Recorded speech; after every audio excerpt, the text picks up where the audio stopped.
Hello guys, welcome back to my channel. I hope आप सब अच्छे होंगे। आज हम बात करेंगे स्नैपी गर्ल सपना के बारे में। तो जी हाँ, जो सपना की जेठानी जी है, मनस्वी जी, उनका एक व्लॉग आया। खैर, उन पे हम भरोसा तो उतना ही कर सकते हैं जितना कि एक बकरा कसाई पे। तो जो मुहिम शुरू हुई थी राजवीर के न्याय की कि अब होगी क्रांति जय महाकाल, अब होगा राजवीर के लिए न्याय, जो लहर है वो तो बिल्कुल फीकी सी पड़ गई है। जो इन लोगों ने हल्ला मचा रखा था कि राजवीर जी के जो केस था, एक्सीडेंट हुआ था, उसके ऊपर सपना अब लीगल जाएगी।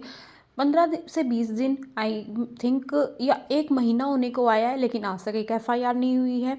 तो लीगल के नाम पे हुआ तो सिर्फ और सिर्फ यूट्यूब पे डॉलर कमाया गया, और उस इंसान से ना किसी को जस्टिस की पड़ी है, ना किसी को कुछ पड़ा है। अब जो सपोर्टिंग चैनल है वो भी जस्टिस के बारे में बात नहीं कर रहे हैं, और ना ही जो हमारी अबला बहू रानी है वो बात कर रही है। पहले तो जो सारा ठेकरा है राजवीर भाई के केस का, वो सारा फोड़ दिया जाता है इन लॉज पे कि इन लॉज ने एक्शन नहीं लिया, उन लोगों ने मना कर दिया था, इस कारण मैं लीगल नहीं गई, मैं तो इतनी अच्छी थी, मैंने तो उनका मान लिया। लेकिन जब अब ऑडियंस ने कहा कि अब तुम अलग हो, तुम स्वतंत्र हो, जो हमारी हल्का जी हैं उनके भी ख्वाबों में राजवीर भाई की आत्मा आने लगी, और जब लोगों ने बोला कि अब तुम फ्री हो अपने डिसीजंस लेने के लिए, तुम किसी के बाउंडेशंस में नहीं हो, तो तुम लीगल जाओ और दिलाओ न्याय। अगर तुमको लगता है कि तुम्हारे पति के साथ कुछ अन्याय हुआ है तो तुम लीगल कार्रवाई करो, हम सब तुमको सपोर्ट करेंगे। वहीं ससुराल वालों ने भी बोला कि हाँ, हम सपोर्ट करेंगे, जो भी चीज़ें पुलिस हमसे पूछेगी या हर चीज़ में हम तुम्हारा साथ देंगे, लेकिन तुम लीगल जाओ। सपोर्टिंग चैनल ने दिन रात हल्ला मचाया, अब हमारी अबला चली गई है लीगल, अब होगी क्रांति, अब आएगा फैसला, अब होगा ये। मीन्स दिन रात ये दिखाया गया कि पता नहीं अब तो क्या ही कर देंगे, आकाश पाताल एक कर देंगे, और अब तो 2 दिन के अंदर ही जो मुजरिम है वो जेल में जाएगा। हालांकि जो हम लोग हैं, रक्षा, मैं, जिया, हिमाचली गर्ल, नाजू, हम लोगों को अच्छे से पता था कि कुछ लीगल होने वाला नहीं है। जैसे कि दारोट का लीगल किया गया हमारी अबला बहुरानी के द्वारा, वही किया जाएगा राजवीर भाई के लिए। और हुआ भी कुछ ऐसा ही। आज से 15 या 20 दिन पहले वो चीज़ें हुई थी जब इन्होंने बोलना स्टार्ट किया था कि हम लीगल जाएंगे, हम कार्रवाई करेंगे, हम इंसाफ दिलाएंगे। लेकिन छापे गए तो सिर्फ और सिर्फ डॉलर, एक भी कोई एफआईआर नहीं हुई। एफआईआर तो क्या, कोई सिंगल कंप्लेन भी नहीं हुई, और ना ही अब राजवीर के न्याय की किसी को पड़ी है। अब बात घुमाने के लिए एक वो रजनी जी है जिनके बेटे की अभी डेथ हुई है रिसेंटली, उसको इन लोगों ने पकड़ लिया है। अब उसका दिमाग ख़राब कर रखा है। अब जब तक वो इनके खिलाफ लीगल एक्शन नहीं ले लेगी तब तक इनको बाज नहीं आना है। उसकी छाती पे ये मूंग दल रहे हैं बैठ के।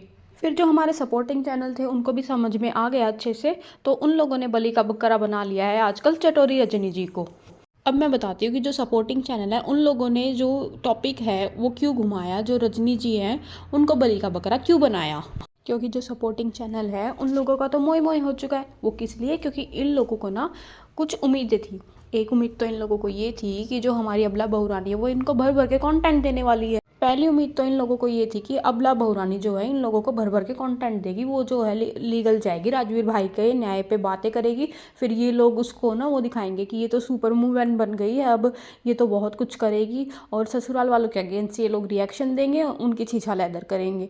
लेकिन ऐसा कुछ हुआ नहीं। उनके बस की है नहीं लीगल जाना, वो नहीं गई। 15-20 दिन इन लोगों ने वेट किया, और बहुत सारी बकवासबाजी की, सुपर वुमेन पता नहीं क्या क्या चीज़ें बोली, लेकिन लीगल एक्शन तो हुआ नहीं। दूसरा, इन लोगों को उम्मीद थी कि जो रजनी जी हैं वो अपने बेटे के लिए एफआईआर वगैरह करवाएंगी, केस को ओपन करवाएंगी या केस करेंगी। फिर ये लोग जो है ससुराल वालों को टोंट देंगे कि देखो रजनी जी ने तो केस करवा दिया और तुम लोगों ने नहीं करवाया। फिर ये कंपैरिजन करके हेट फैलाएंगे। अब अबला बहुरानी तो निकली जी निठल्ली, उनसे तो केस हुआ नहीं, खाली बोलने बोलने की निकली, थोथा चना बाजे घना। तो फिर जो रजनी जी है उन्होंने भी इनका रात रात में गेम पलट दिया, उन्होंने कोई लीगल एक्शन नहीं लिया। तो इन लोगों का हो गया मोए मोए। तो फिर इन लोगों ने सोचा कि अब जो है बाजी पलट देते हैं, हम सपना पे बोलेंगे ही नहीं। ना अब हमको राजवीर भाई के न्याय से लेना देना है, ना ही हमको लेना देना है कि सपना का जो भाई है वो कितनी गंदगी मचा रहा है यूट्यूब पे। अब किसी की औरत के सम्मान से, किसी बेजुबान के सम्मान से कोई लेना देना नहीं है। लेकिन वहीं अंशु का भाई जो है या पड़ोसी भाई जो है वो ऐसा कर देते ना, तो ज़रूर रिएक्शन आ जाते, फिर वीडियोज़ बनती प्रॉपर। फिर अतिथि देवो भव का भी ज्ञान दिया जाता, अवेयरनेस प्रोग्राम भी फैलाया जाता, सब चीज़ें होती। लेकिन अब ऐसा कुछ नहीं होगा, अब उनके मुंह में दही जमी हुई है। फिर जो हमारी अबला बहुरानी होती है उनका स्टेटमेंट आता है कि वो तो ना अब इनका भरत मिलाप करवाएंगी और इन लोगों के बीच सब ठीक करवाएंगी और अबला बहुरानी को दोबारा ससुराल भेजेंगी। तो देखिए, जो हमारी जेठानी जी है उनकी बात गधे की लात, कुत्ते चढ़े बारात, ये तीनों सेम है, किसी पे विश्वास नहीं करने का।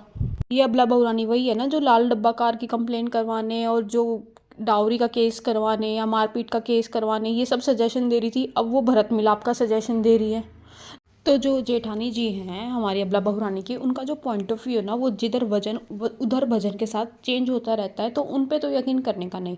दूसरा, अगर ये बात सच भी है तो अब किस मुंह से या किस हक से वो जो है मैडम जी जा रही है। अगर बात यहाँ सिर्फ इसकी होती ना कि मनोमुटाव है, छोटी मोटी लड़ाइयाँ जो हर घर में होती है, तो वो जा सकती थी, फिर तो उनका हक भी बनता है और जाना भी चाहिए, बड़ी लड़ाइयाँ करनी भी नहीं चाहिए।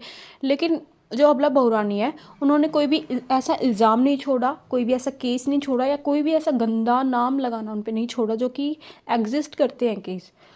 छेड़छाड़ से लेके, डाउरी से लेके, मारपीट से लेके, हर जो नाम लगाया जा सकता था ना, जितनी गंदगी सोशल मीडिया पे या कैसे भी फैलाई जा सकती थी एक इंसान को गंदा दिखाने के लिए, हर तरीके की चीज़ें, हर तरीके के इल्ज़ाम उन पे लगाए गए, वो भी सोशल मीडिया पे, कोर्ट में नहीं। तो अब किस मुंह से जाएंगी उस घर में? पाँव भी ना रखे मेरी जूती जहाँ मेरे साथ बैड बिहेव या बैड टच हो जाए। तो अगर जेठानी जी की बातों में 1% सच्चाई भी है, तो अब जो हमारी अबला बहुरानी है वो किस मुंह से जाने का सोच रही है?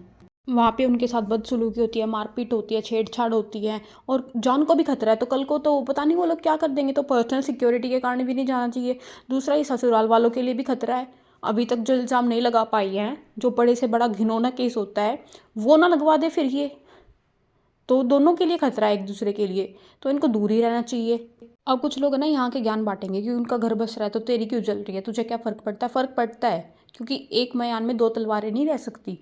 जब इतने गंदे इल्ज़ाम लग जाए ना तो दोनों को एक दूसरे के लिए खतरा होता है। मैं ये नहीं बोलूँगी कि खतरा सिर्फ अंकल आंटी को, अगर सच में जो अबला बहुरानी है उसके साथ ये सब हुआ है ना तो उस पर भी खतरा है, उसको जाना नहीं चाहिए। हाँ, पोते पोतियों से उनको मिलवाओ, अंकल को बच्चियों से आरू आरोही से मिलवाओ, लेकिन कोर्ट के ऑर्डर लेके या कैसे भी थोड़ा सा सिक्योरिटी के साथ, या जहाँ कैमरे हों वहाँ, या कहीं बाहर पिकनिक वगैरह पे, ऐसी जगह, घर पे नहीं। तो चलो अंधभक्तों, यहाँ ना मैं तुम्हारे भले की सोच लेती हूँ कि जिस अबला बहुरानी के ऊपर इतना अत्याचार हुआ, जो बिल्कुल सेफ नहीं थी, तो ना उसको ससुराल वालों से बहुत खतरा है, तो अबला बहुरानी को ना ससुराल वालों से बिल्कुल दूर रखो। क्या पता जिस मंसूबे में अब तक ससुराल वाले कामयाब नहीं हो पाए थे अब हो जाए। तो जो हमारी अबला बहुरानी है उनको अपने ससुराल पक्ष से और ससुराल पक्ष को इनसे बिल्कुल दूर रहना चाहिए। अंकल को तो हमारी अबला बहुरानी से बहुत दूर रहना चाहिए। सिर्फ पोतियों से अपनी मिले, वो भी सिक्योरिटी के साथ या कुछ लीगल ऑर्डर्स वगैरह लेके।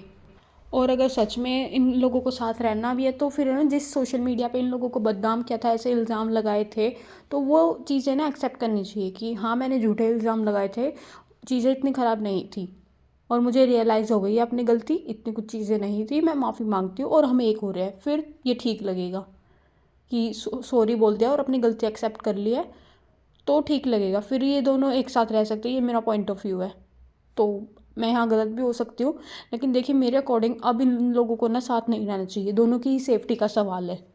टॉपिक तो बिल्कुल घूम सा गया है। जिस न्याय की, जिस राजवीर भाई की बात होनी शुरू हुई थी उस पर तो कोई बात ही नहीं कर रहा है, सारे उलझुल फिजूल के टॉपिक आ रहे हैं। और वैसे भी अगर ये बात जो हमारी जेठानी जी ने फैलाई है ये सच भी होती है अगर, तो हमारी जो बहुरानी है वो अंशु को बर्थडे पे विश कर देती और वो एक अच्छी शुरुआत होती, जो कि क्या नहीं, तो वो शायद झूठी बोल रही थी। जिस अंकल आंटी ने हमारी न्याय की देवी से और अबला बहुरानी से बात नहीं की है वो जेठानी जी से क्यों ही करेंगे? तो मुझे इस बात में कोई सच्चाई लगी नहीं। शायद जो हमारी अब जेठानी जी है वो झूठी बोल रही थी, मुझे नहीं लगता है उनके अंकल आंटी से कोई बात भी हुई है, और अगर हुई भी है तो हमको आने वाले टाइम में पता चल जाएगा। फिर इसी तरीके के अपडेट्स के लिए आपको चैनल सब्सक्राइब करना पड़ेगा, तो चैनल को प्लीज़ सब्सक्राइब कर दीजिए। अगर आप लोगों को मेरी वीडियोस पसंद आते हैं तो वीडियो को लाइक कर देना, मेरे पॉइंट ऑफ व्यू से अगर एग्री होते हैं तो वीडियो को लाइक कर देना, और कमेंट सेक्शन में ना बातें ज़रूर करना मुझसे, अपना ओपिनियन ज़रूर रखना। तो मिलते हैं जल्द एक नई वीडियो में, तब तक के लिए bye bye and take care everyone.